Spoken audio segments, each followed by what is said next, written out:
Cardi B, Jennifer Lopez, James Baldwin, just a few names synonymous with the arts and the Bronx. You forgot Marysol Castro. Well, add to that list an organization bringing independent cinema to our favorite borough to the north of us.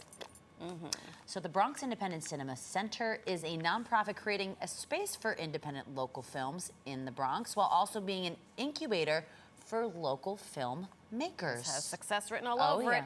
They just launched the summer film screening series at Joyce Kilmer Park, and joining us more to tell us about this fantastic venture is Gregory Hernandez, the executive director of the Bronx Independent Cinema Center. Welcome to the show. Thank you so much for having me. Are you watching any of the movies that we just highlighted?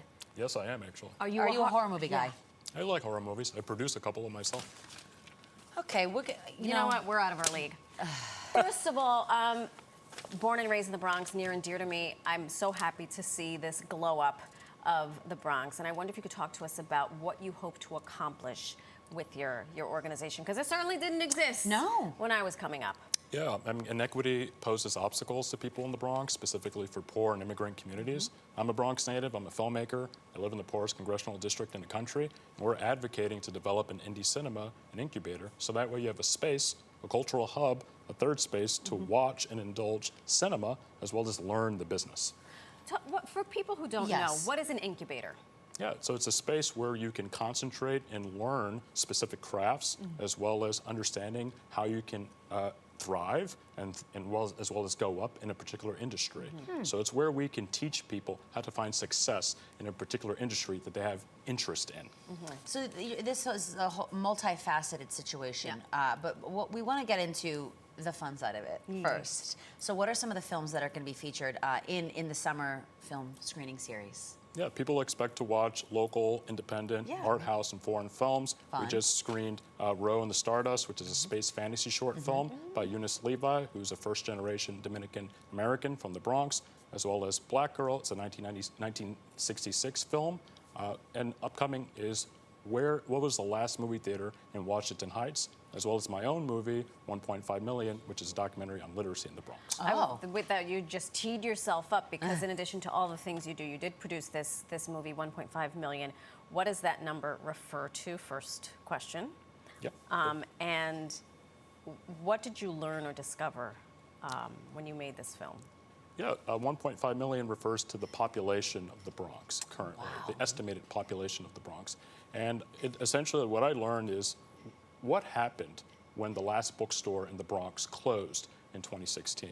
Our elected officials didn't save us, famous people didn't save us, corporations didn't save us. But Noel Santos did. Residents, there we go. Noel Santos, Shout people like Noel. her, residents, we saved us. We opened the bookstore, we opened the little free libraries, playground libraries, we started the book fairs and the festivals. We brought literacy and made it more accessible in our neighborhoods. We patronize our libraries. Yeah, that's the way to do it. I love this. The library was like my jam. That was the place when I was a kid. Same. Shout out, it's no longer existed, but it was on the corner of Baychester Avenue and East 33rd Street. And it's literally where I learned to read. It could have been chaos out in the streets, but I went into that library and it was like my solace. And I feel like that is what film and independent film and what you're helping bring to the Bronx. So what's the experience? Yeah, what's the experience like? It's a great experience when you're able to watch films made by people in your neighborhood, and you get to support them, and you get to see, okay, wow, this is how it's done. All right, and then as well, the biggest thing is it's in your area, it's accessible. You don't have to leave your area to watch films that you may not be exposed to. Yeah, and obviously, you know, we talked about what you're showing and what you've shown, but you're also doing something that's, it's like I said, multifaceted. You're helping filmmakers, and that requires a lot of resources, including capital. So what are you doing to help the filmmakers that are coming in with the business side of things? Yeah.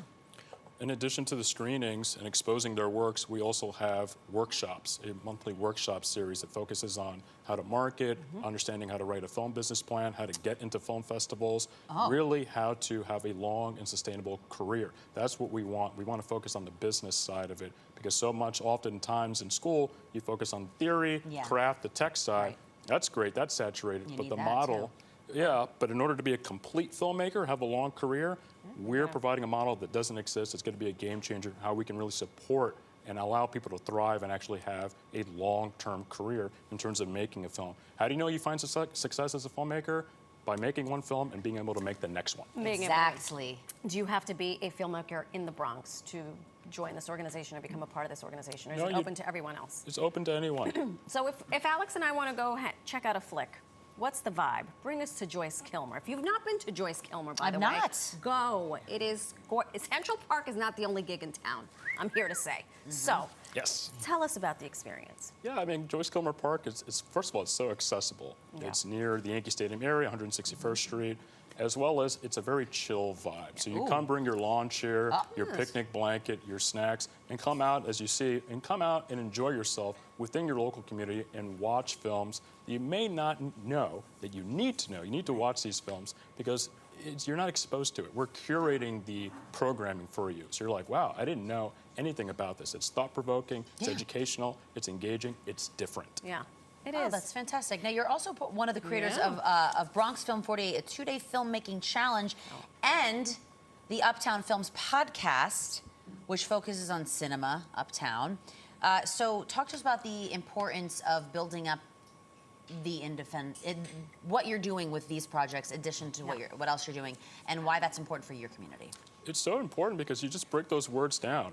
Independent film community. There's a huge community of people in the Bronx. We're looked as the overlooked, underserved community.